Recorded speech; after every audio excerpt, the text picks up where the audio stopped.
किशोर यार 50,000 रुपयाची गरज होती रे. अरे मी आत्ताच एक इन्व्हेस्टमेंट केली रे, पण मी बघतो. ऐक ना, पैसे नाही मिळाले तरी चालेल, मला काम तर बघ. तुला माहिती आहे मी सिव्हिल इंजिनियर आहे, कन्स्ट्रक्शनची कामं करतोय. ठीक आहे, मी कोणाला तरी विचारून बघतो आणि काम मिळालं ना लगेच तुला सांगतो. चालेल भाई. लय चांगला बरोबर आहे बघतो आला. अचानक कॉन्ट्रॅक्टर पळून गेला, त्यामुळे हे सगळं काम थांबलं.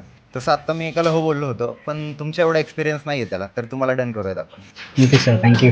सर एक रिक्वेस्ट होती की मला ॲडव्हान्स पेमेंट मिळालं तर बरं होईल सर. अहो टेन्शन घेऊ नका, अकाउंट मीच बघतोय. पहिलं पेमेंट तुम्हालाच देतो. थँक्यू किशोर. अरे थँक्यू त्यांना म्हण. त्यांना पण कॉन्ट्रॅक्टरची गरज होती, तुला पण कामाची गरज होती आणि मी तर मध्यस्थी आहे. जवळचा मित्र दिसतो हा. अरे जवळचा नाही, मित्राचा मित्र आहे. तुझ्यासाठी मी 70 कॉल केले, तेव्हा जाऊन हा कॉन्टॅक्ट मिळाला. ज्याला मदत करायची ना तो कसं पण करतो बाबा. मी जेव्हा तुझं आहे ना त्यांना वर्क एक्सपिरियन्स पाठवलं ना, लगेच त्यांनी सिलेक्ट